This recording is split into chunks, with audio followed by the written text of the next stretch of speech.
और जितने भी लोग शंकर के मंदिर में जाते हैं, मैं उनसे एक निवेदन करना चाहूंगा, जितने लोग शिव के मंदिर में जाते हैं, माध्यम से फेसबुक यूट्यूब के माध्यम से जितने लोग कथा सुन रहे हैं, उन सबसे निवेदन करना चाहूंगा कि भगवान शंकर के मंदिर में नंदी को देखकर हमें कुछ सीखना चाहिए कि नंदी मंदिर के अंदर है, उसकी दृष्टि, उसके नेत्र शंकर भगवान की ओर है। तो मंदिर जाने वालों को नंदी सीख देता है कि जब भी मंदिर में आओ, मेरे जैसे आना, जैसे मैं शंकर को देखता हूं उसी को देखकर जाना, संसार को नहीं। नंदी सीख देता है कि मेरे जैसे बनना मंदिर में आने के बाद। शंकर के मंदिर से, शंकर के शिवालय से, मेरे भोलेनाथ के मंदिर से सीख मिलती है कि नंदी शंकर भगवान को ताकता रहता है, देखता रहता है। कभी तुमने किसी नंदी का फोटो नहीं देखा होगा जो भगवान शंकर सामने है और नंदी यूं मुड़ के देख रही हो, देखा? पर तुम जितने नंदी की बहनों बैठी हो ना, और जितने नंदी के भाई लोग बैठे हैं, ये जब जब शंकर के मंदिर जाए और भगवान के अभिषेक चल रहा है, ये जल चढ़ा रही है, इतने में कोई आवाज लगा देना, नमामि शमशान निर्वाण रूपम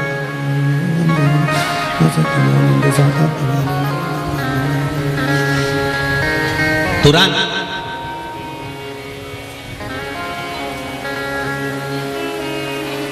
और अगर नंदी ऐसा करता तो शंकर भगवान के मंदिर में जो नंदी है वो ऐसा करता तो तुम जल चढ़ाने आई और तुमने घंटी बजाई और बजाते से नंदी पीछे पलट के देख लिया।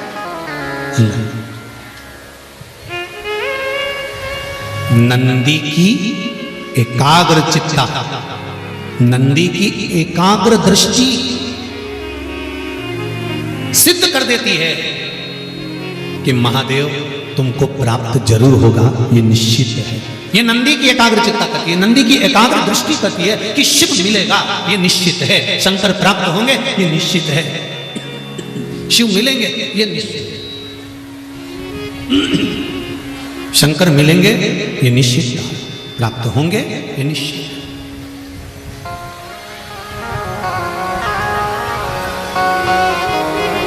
तो शिव मंदिर में जाकर क्या करना है? पलट के देखना है? नहीं। अभी आपको कथा में कहा था कि शंकर जी को जल चढ़ाने के बाद जब तुम निकल कर जाओ तब शिव को पलट कर देते थे। क्यों? हो सकता है पूजन करते समय, जल चढ़ाते समय, आराधना करते समय, दिया लगाते समय, भगवान को भोग लगाते समय हमको थोड़ा सा अहंकार आ गया हो कि मैं आती हूँ, पोछा लगाती हूँ, कितनी गंदगी करके रखते हैं सब, वो तो मैं नहीं आऊँ तो पोछा ही नहीं लगे, मैंने साफ करा, मैंने दिया उठा कर रखा, मैंने बेलपत्री उठा कर रखी, मैंने ये कार्य किया। नहीं, तुमने ये कार्य नहीं करा। शंकर भगवान ने अपनी सेवा के लिए तुमको छांट कर रखा। इसका अहंकार नहीं होना चाहिए, इसका गौरव उत्पन्न होना चाहिए। तुमको इसका गौरव उत्पन्न होना चाहिए कि मुझे देवाधिदेव महादेव ने अपनी सेवा के लिए रखा। देवाधिदेव महादेव ने मुझे अपने लिए रखा। अब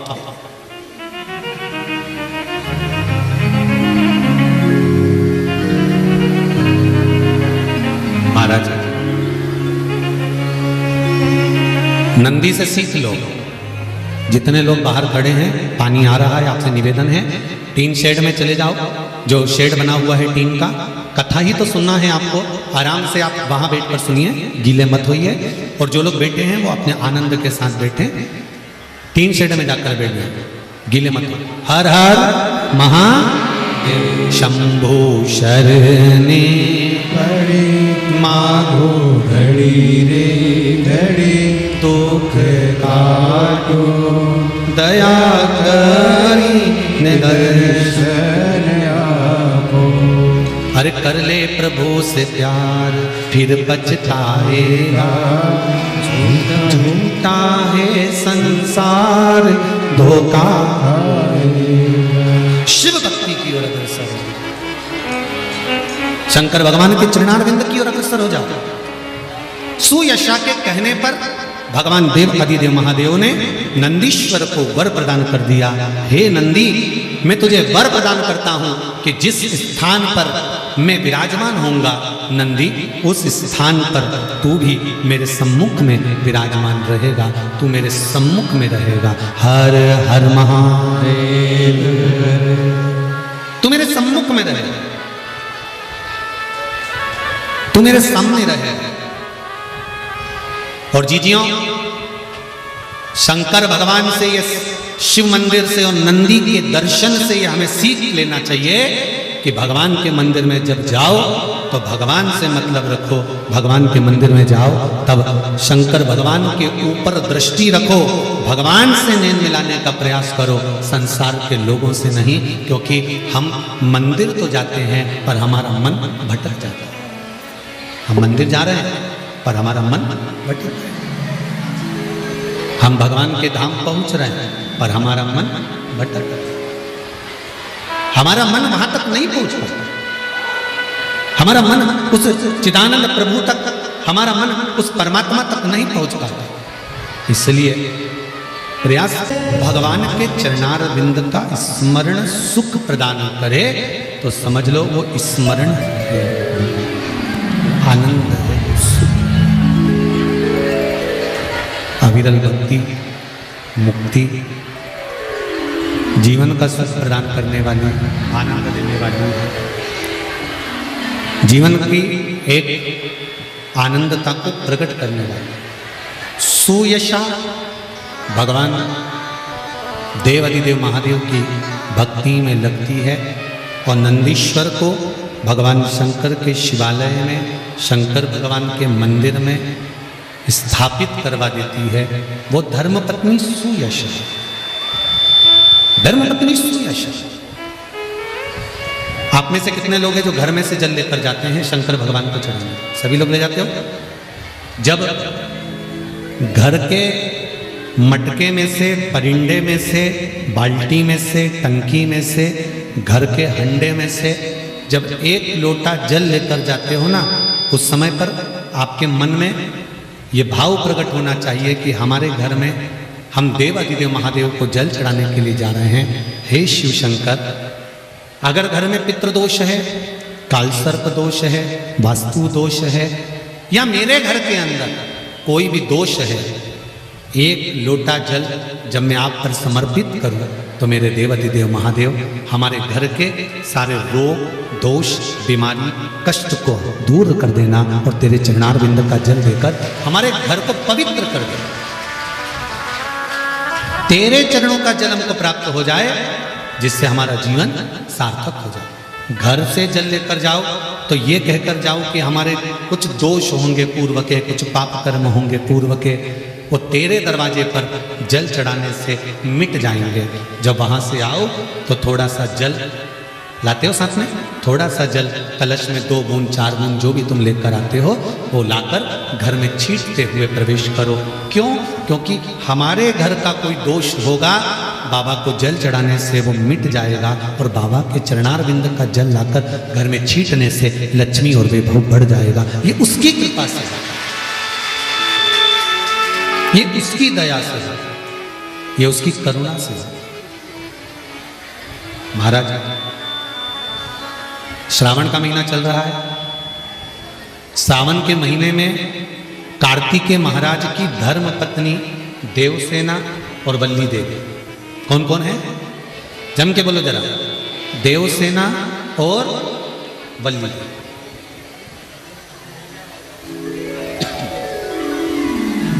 देवसेना और वल्ली देवी,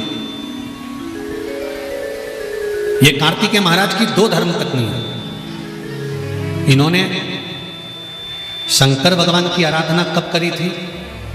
तो कहा जिस समय पर माता पार्वती शंकर भगवान के साथ में चौसर खेलती हैं और चौसर खेलते समय पर शंकर भगवान हार जाते हैं, नीलकंठ पर जाकर बैठ जाते हैं।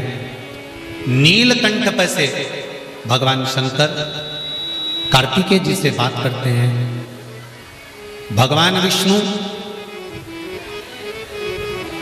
स्वयं पासा बनते हैं, रावण निर्णायक बनता है और कार्तिकेय के कहने पर वापिस पुनः शंकर भगवान चौसर खेलने के लिए माता पार्वती के साथ बैठ जाते हैं। फिर वापिस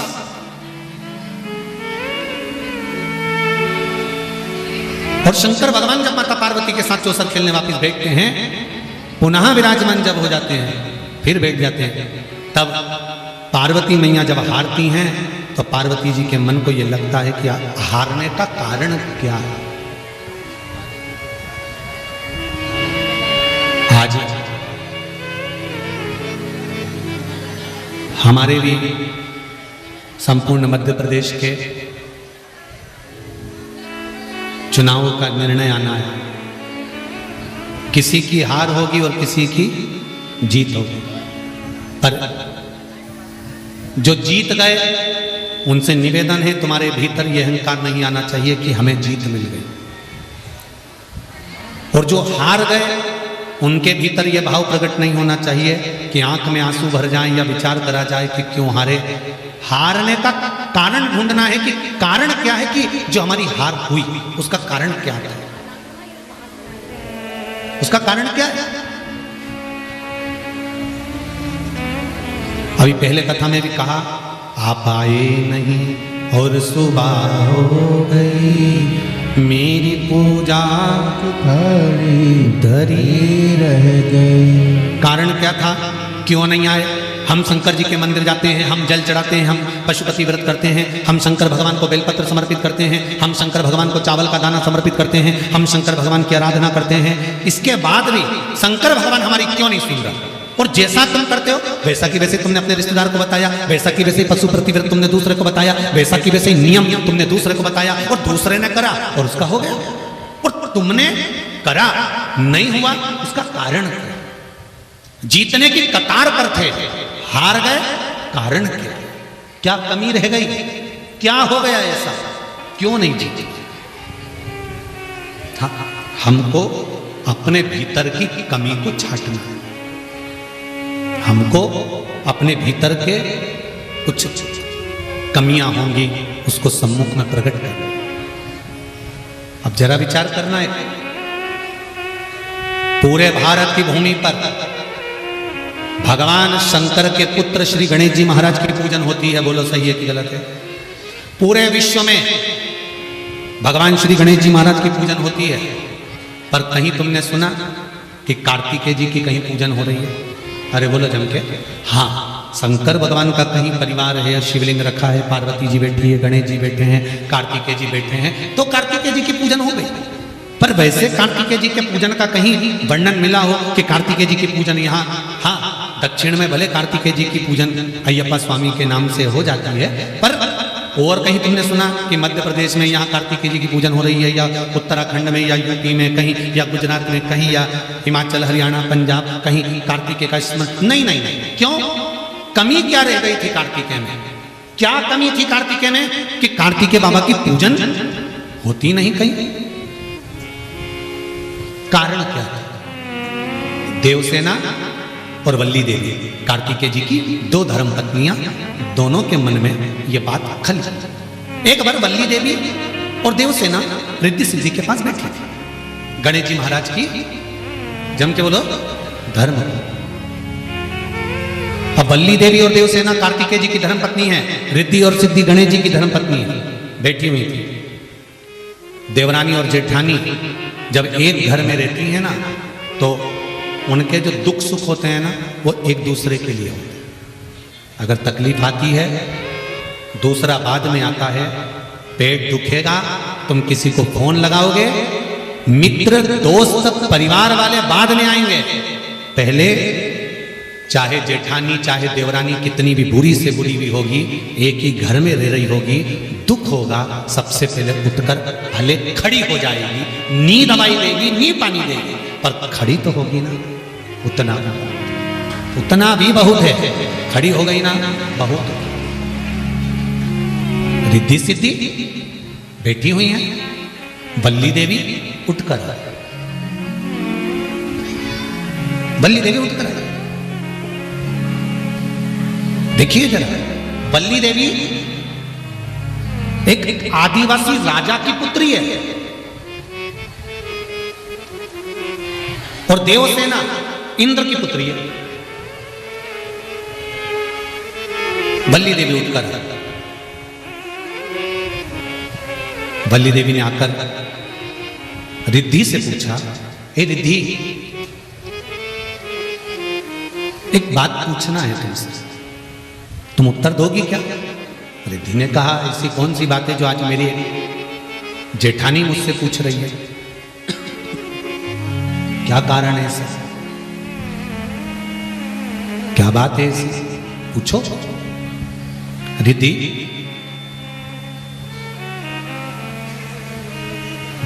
संपूर्ण विश्व में तुम्हारे पति श्री गणेश जी की पूजन होती है और मेरे पति षडानंद कार्तिकेय की पूजन नहीं होती। उसका कारण क्या है? वल्ली देवी ने जैसे ही प्रश्न खड़ा करा उसी समय में देवसेना आकर खड़ी हो गई। उसका कारण क्या है? इतने में रिद्धि जवाब देती तो सिद्धि ने आकर कहा, उसका एक कारण है, जिस समय पर हमारे सास ससुर शिव और पार्वती चौसर खेल रहे थे, उस समय पर कार्तिकेय स्वामी झूठी भगवान विष्णु को पासा बनाकर, रावण को निर्णायक बनाकर शंकर भगवान के सम्मुख में और पार्वती जी के सम्मुख में कार्तिकेय बाबा उनको लेकर खड़े हो गए। ये जो झूठा झूठा पासा बनाया गया, ये किसी दूसरे ने नहीं बनाया था, कार्तिकेय स्वामी ने बनाया था। ये झूठा झूठा जो निर्णायक रावण को बनाया गया था, ये किसी दूसरे ने नहीं बनाया था, ये कार्तिकेय स्वामी ने बनाया था।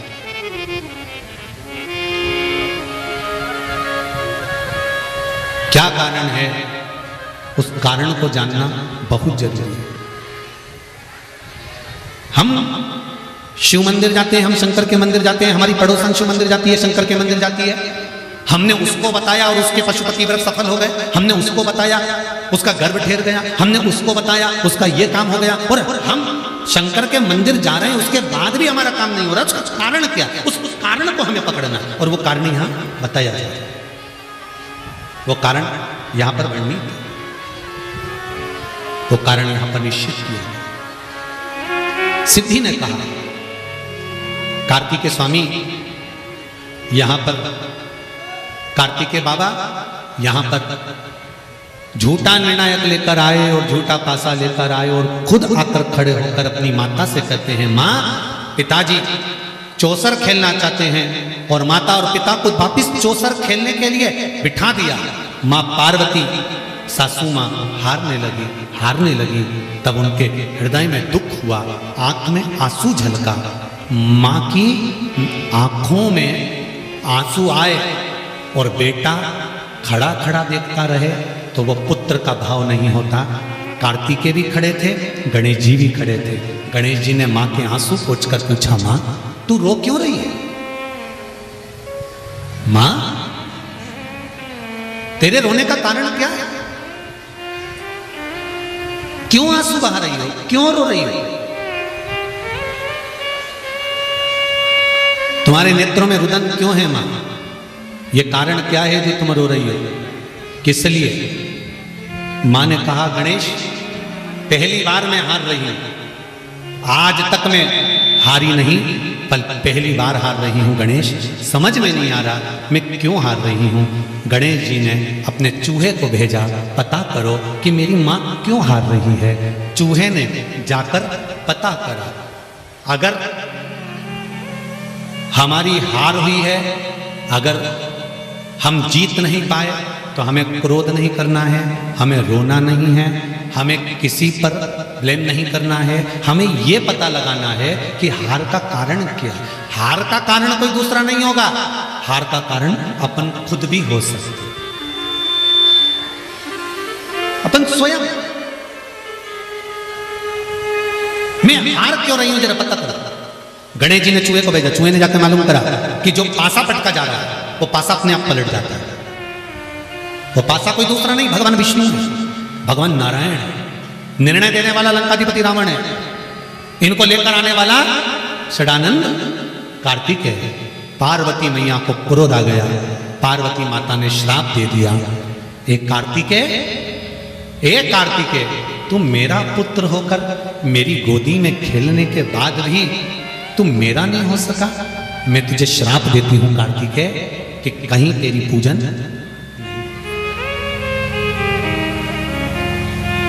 तुम मेरा होकर मेरा नहीं हो सकता।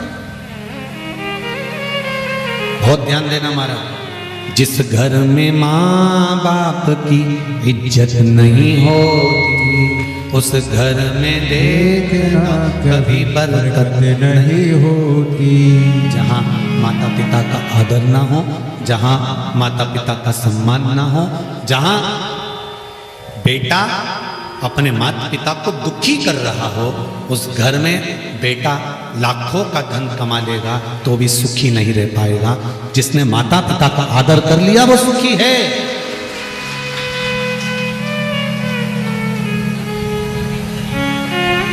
जिसने माता पिता का आदर करा, सम्मान करा, संसार सागर में वो सुखी हो गया।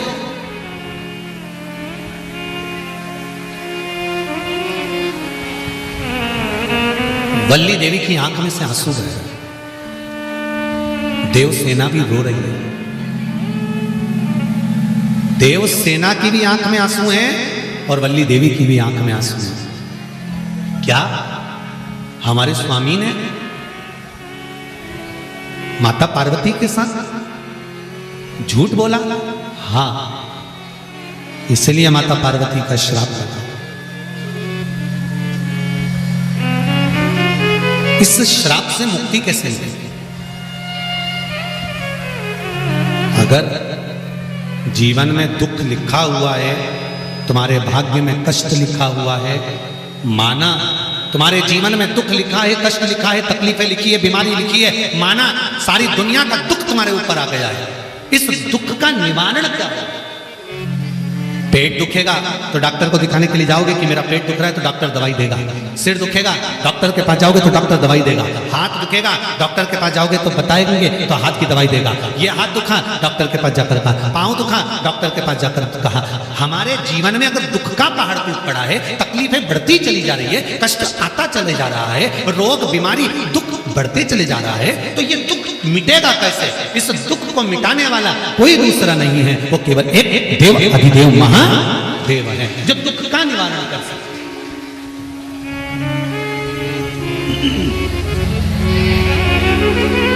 जो दुख का निवारण कर सकते। तो हम क्या करें? वल्ली देवी ने पूछा, देवसेना ने पूछा, हमें करना क्या है, हम क्या करें? तो कहा, देवाधिदेव महादेव की शरण में जा। अगर माता ने अगर क्रोध कर भी दिया है तो पिता अगर गले लगा लेते हैं तो माता को भी संतुष्टि हो जाती है। जब अपने पति का चेहरा प्रसन्न देखती है धर्म पत्नी, तो सारे श्राप भूलकर वर प्रदान कर देती है कि मेरा बेटा अपने पिता के गले तो लगा है, अपने पिता के गले तो लगा। महाराज अब वल्ली देवी ने पूछा क्या करना चाहिए, तो रिद्धि सिद्धि का एक शब्द बड़ा सुंदर था, आप देवाधिदेव महादेव की आराधना करो। देवाधिदेव महादेव की आप आराधना करो, भगवान शंकर की आप आराधना करो, शिव की आराधना करो, बाबा देव आदिदेव महादेव के चरणों में जाकर विराजमान हो, शंकर भगवान की आराधना में लीन हो।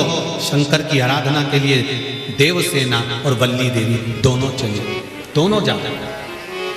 इनको भान नहीं था कि सावन का महीना, सावन का महीना था।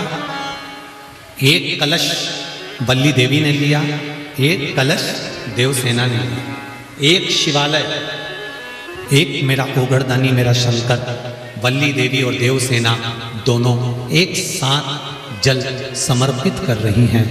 जल समर्पित करते हुए शंकर भगवान अभी प्रकट नहीं हुए, शिव अभी सम्मुख नहीं आया,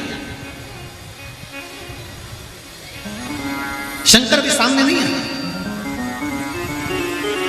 आप आए नहीं और सुबह हो गई, मेरी पूजा की थाली धरी। कारण क्या है?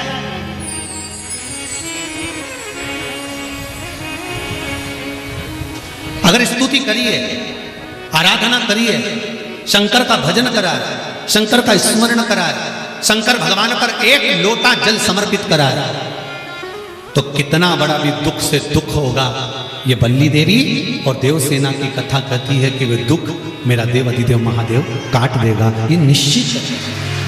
कैसा भी कबऊ चूके ना तेरा काम रे, भजले गोरापति, गोरापति को भजले गोरापति को, कबऊ चूके ना तेरा काम रे, भजले गोरापति को। जिंदगी में अगर दुख आया है तो शिव की शरण में आना, शिव की शरण।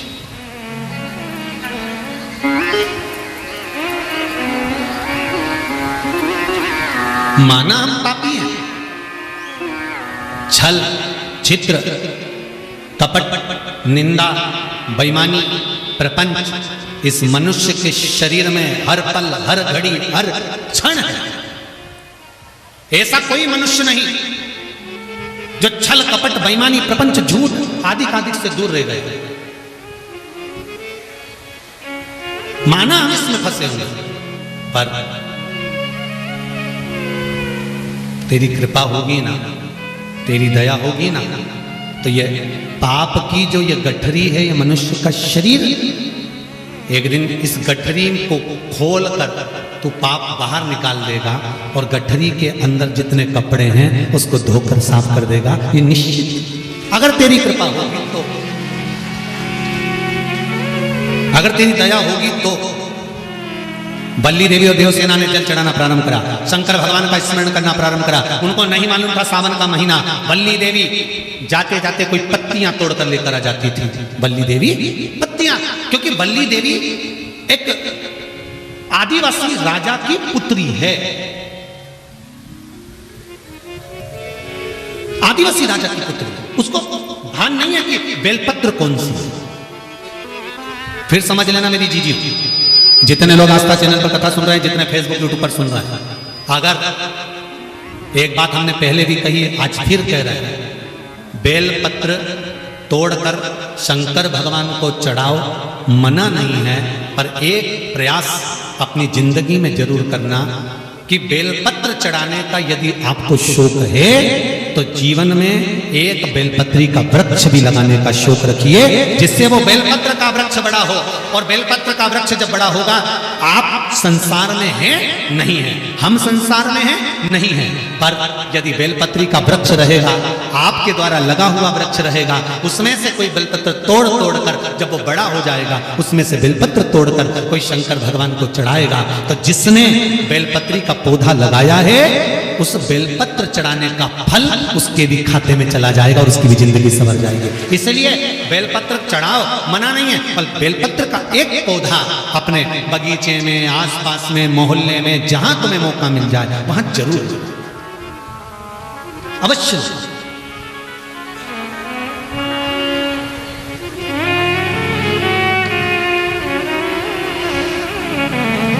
शिव को समर्पित करें अवश्य। भगवान शंकर को बेलपत्र का, तो बल्ली देवी को नहीं मालूम था कि बेलपत्र का पौधा कौन सा होता है। बल्ली देवी को नहीं मालूम था कि बेलपत्र कैसा होता है। बल्ली देवी आदिवासियों राजा की पुत्री थी। गई, पेड़ की पत्तियां तोड़ लाई, वृक्ष की पत्तियां लाई, शंकर भगवान को समर्पित कर। फिर गई, फिर पत्तियां तोड़ कर लाई, शंकर भगवान को समर्पित कर। फिर गई, फिर तोड़ कर लाई, शंकर भगवान को समर्पित कर। शिवरात्रि के दिन, जो बड़ी शिवरात्रि होती है,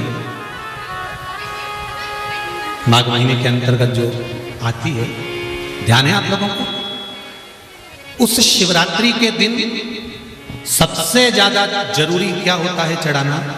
एक बेर। क्या जरूरी है? क्या बोलते हो? बेर की बोर, जो भी बोलते हो, जिसमें गुठली होती है और अपन लोग बोर खाते हैं, बेर खाते हैं। मात्र एक बोर, एक बेर,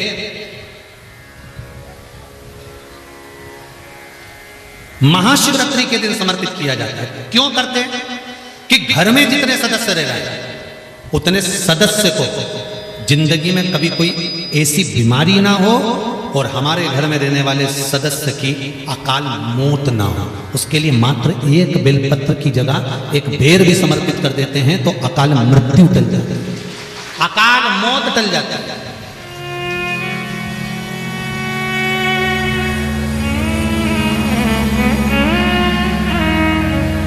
12 महीने शिवरात्रि आती है जिसको 12 मासिक शिवरात्रि कहते हैं। हम कई लोगों से कहते हैं अगर जिंदगी में ज्यादा नियम नहीं ले सकते तो एक नियम ले लें, और उसका फल क्या होता है ये मात्र 3 महीने की शिवरात्रि कर कर देख लें। केवल 3 महीने की शिवरात्रि, ज्यादा कुछ नहीं कर सकते। हर महीने शिवरात्रि आती है। प्रत्येक शिवरात्रि के दिन 3 जगह पर दिया लगाना प्रारंभ कर दो। पहला बेलपत्री के वृक्ष के नीचे, दूसरा शंकर भगवान के मंदिर पर, तीसरा आंवले के वृक्ष के नीचे। केवल ये 3 जगह पर दिया लगाना चालू कर दो। कौन से दिन? हर महीने की जो शिवरात्रि आती है, मासिक शिवरात्रि जो आती है, आप 12 महीने का नियम बनाओ कि मैं 12 महीने की शिवरात्रि का व्रत करूं ना करूं। मैं शंकर के मंदिर में 12 महीने जो शिवरात्रि जाती है उस शिवरात्रि का नियम लेती हूं कि शिवरात्रि के दिन मैं दिया लगाने 3 जगह पर जाऊंगी। पहला, बोलते जाओ जम के, बेलपत्री के नीचे। दूसरा, शंकर भगवान के मंदिर में या शिव मंदिर की चौखट पर। तीसरा, आंवले के वृक्ष के नीचे। ये 3 जगह पर आप प्रणाम कर कर, झोली पसार कर बाबा देवाधिदेव महादेव, माता लक्ष्मी और पार्वती के नाम से दिया लगाना प्रारंभ कर दीजिए। 3 महीने की शिवरात्रि पूरी हो, ये निश्चित है अगला पत्र आपका इस जगह पर मिलेगा कि बाबा ने मेरा ये कार्य। ज्यादा कुछ नहीं कर सकते तो 12 महीने की शिवरात्रि आती है, उसका स्मरण करो।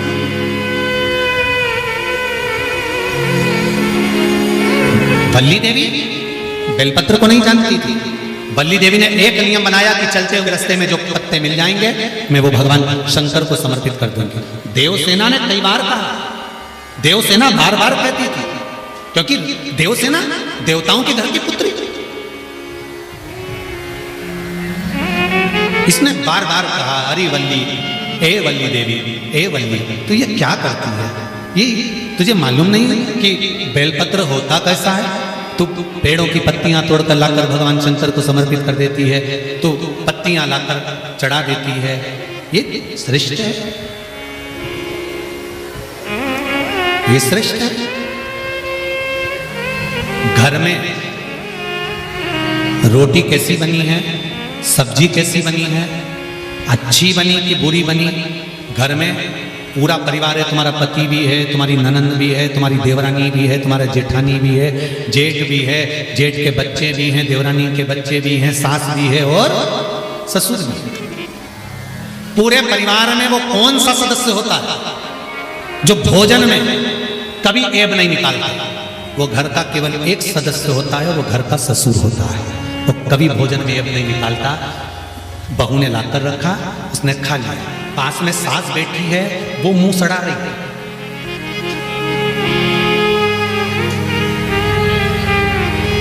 बोलो सही है कि गलत है? सास बैठी है, वो मुंह सड़ा रही है, थोड़ा नमक तो डाल देना था। रत्ती भर की अकल नहीं है। 6 साल हो गए शादी को, पर ध्यान तो हो। दिन भर मोबाइल में लगी रहती है। ऐसा भोजन बना के लाई है, कम से कम रोटी में थोड़ा सा घी लगाना था, ऐसा कर देना था। भोजन में खोट सब देख लेंगे, पति भी कह देगा नमक कम है, बच्चे कह देंगे मम्मी मिर्ची बहुत है, देवरानी कह देगी मैं बनाती तो अच्छी बनाती, जेठानी कह देगी तुझे कुछ नहीं आता। सब एक दूसरे के भोजन में ऐब देख लेंगे, सास भी ऐब देख लेगी और ससुर कभी ऐब नहीं देखता। जैसा लाकर दिया वो स्वीकार कर लेता है, प्रेम से, आनंद से, कभी नहीं कहता। उसको जो मिला उसमें स्वीकृति है। उसी तरह मेरा देव अधिदेव महादेव है, उसको तुमने किसी वृक्ष की पत्तियां भी लाकर चढ़ा दी, कुछ सामान भी लाकर दे दिया, तुम्हारा दिल करा, तुमने जैसा भाव से उसको समर्पित करा, मेरे शंकर ने स्वीकार कर कर आशीर्वाद प्रदान कर दिया कि अब तेरा दुख